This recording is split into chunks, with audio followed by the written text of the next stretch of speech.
What do you associate with the winter season? Is it the warm drinks, winter sports, sitting around a fireplace, or one of many traditions or holidays with loved ones? No matter what, I'm sure you have some kind of strong feeling about the season. That's why last month, I once again asked my Discord community to come up with a Fakemon that they thought best represented the winter season as a whole. Just like I did back in autumn, it's now my task to redesign some of these wonderful submissions in my own style, creating a cohesive collection of winter-themed Fakemon. I'm pleased to say that we got far more submissions this season than I could have anticipated, so thank you so much to everyone who took part. Since we got such a high volume, I had to limit what I would be redesigning, focusing only on Pokemon that had incredible concepts that I believe would work realistically in the Pokemon franchise, but perhaps weren't conveyed visually in the typical art style that we know as Pokemon. Alongside the visuals, I also wanted to iterate on the concepts through elaborate Pokedex entries and more information about the Pokemon, which in most cases is a hybrid of the flavor text that you guys provided alongside your submissions and my own ideas, where I sought to honor and expand upon your amazing ideas about how your Fakemon would fit into the Pokemon world. That's not to say that my redesigns are perfect, however. These are just a few new interpretations of some pretty awesome designs. As always, I wanted to let you know that if your submission was not redesigned, it will still be featured in this video towards the end, so stay tuned for that. And for those who didn't submit, go ahead and join the Tam Valley Discord with the link below, so you don't miss out when we likely continue this ongoing series in the spring. Without further ado, let's get into it.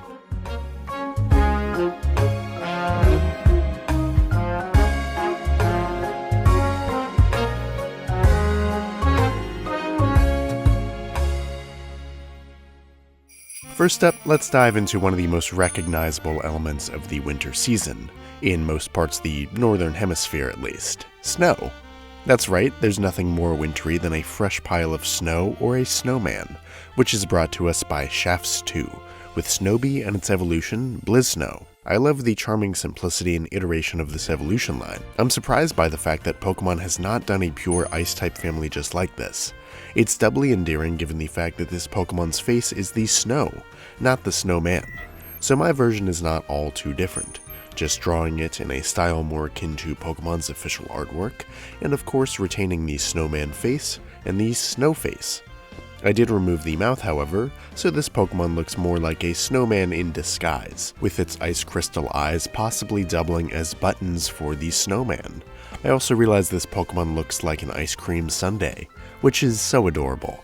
So I chose to connect the two snowballs to make them look like they're melting together and crudely stacked, with one of them slowly sliding off. Though it appears to have a distinct face on the top of its body, Snowbi's true face lies in the larger snowball beneath, using refined ice crystals as eyes to see even in the thickest of snowstorms.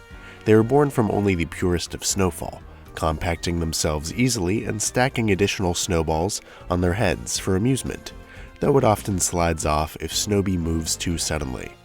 It tends to emerge on sunny days following a pleasant snowfall, rolling across powder-hewn forests without purpose. Children find amusement playing with these Pokemon, but Snowbi will get ill-tempered momentarily if their vegetable nose is taken from them. Next, what is the most recognizable figure of the Christmas season? Besides Santa, of course. Well, I'd argue it could be Rudolph the Red-Nosed Reindeer for many kids. Or in the case of Hudson Budson's design, the gold-nosed Fakemon.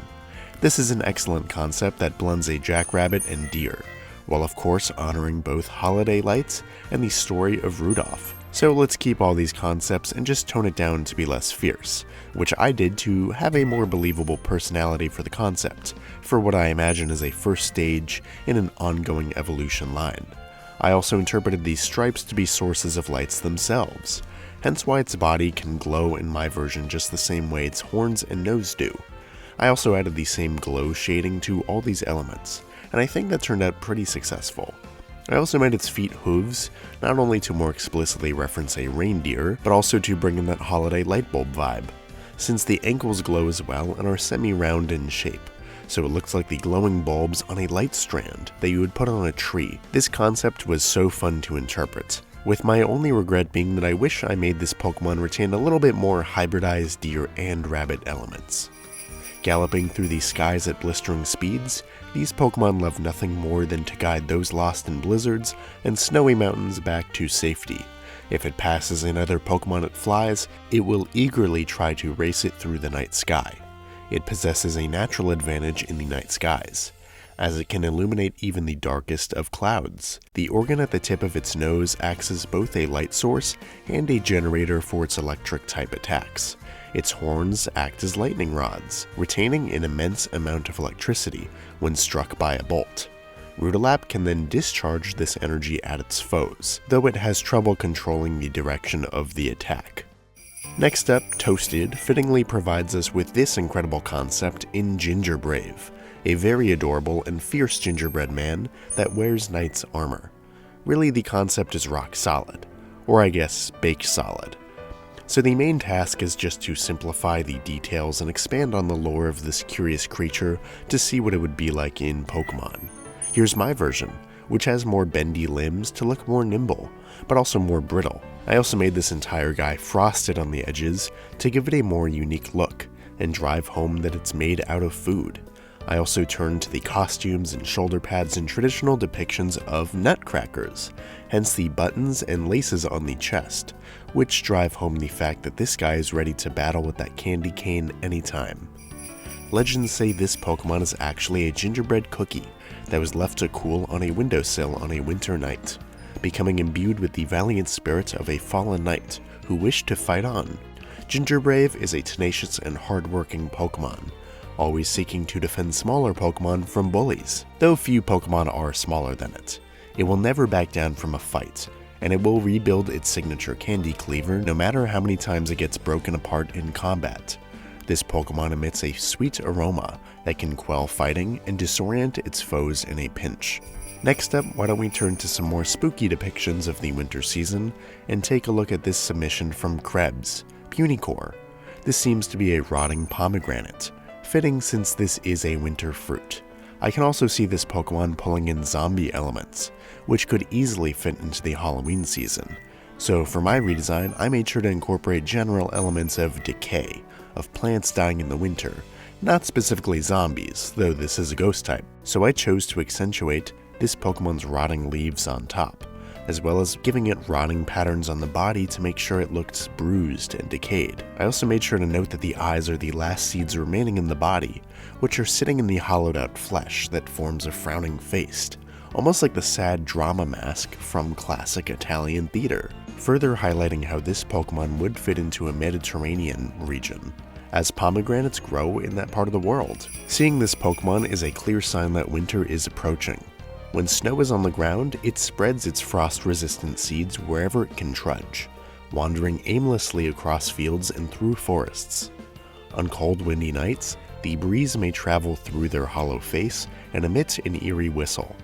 Disturbing or eating Punycore's seeds will leave someone with a horrible curse that will last months, so they're treated as pests.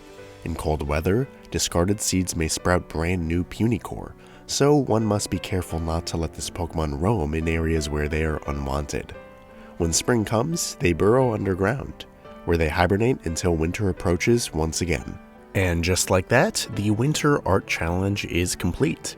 Before we wrap this up, I want to shout out some really amazing submissions that didn't make the cut for one reason or another.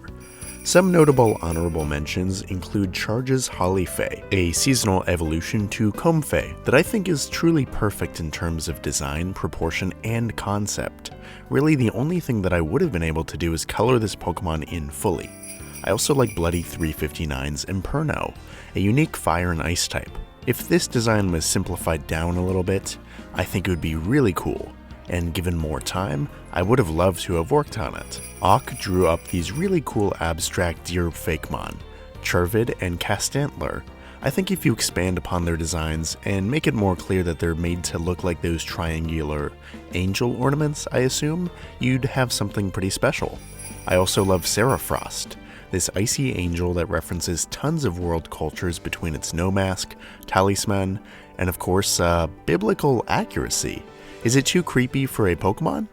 I don't really think so, and I was playing around with this design a ton, but I couldn't figure it out or come up with anything satisfying on my end. Finally, I love Simichill, this evolution to a Mankey-like species that I think is literally perfect. Again, like Hollyfay, besides digital illustration, I think nothing about this Pokemon needs amending. I want to thank everyone once again, both the 4 artists whose work I chose to redesign, and all the rest of you who submitted beautiful works of art. We've now redesigned 4 original Fakemon that fit very well into aspects of the holiday season, whether they're referencing tradition, pop culture, seasonal cycles, or perhaps winter itself, and just how we celebrate it. I hope this process is both insightful for burgeoning artists and a good way to celebrate the season, because I know it helps me out a whole lot as I further my Fakemon art skills and figure out what makes a great Pokemon design. And now, it is time to relax. Have the happiest of holidays, and I will see you next time for more content.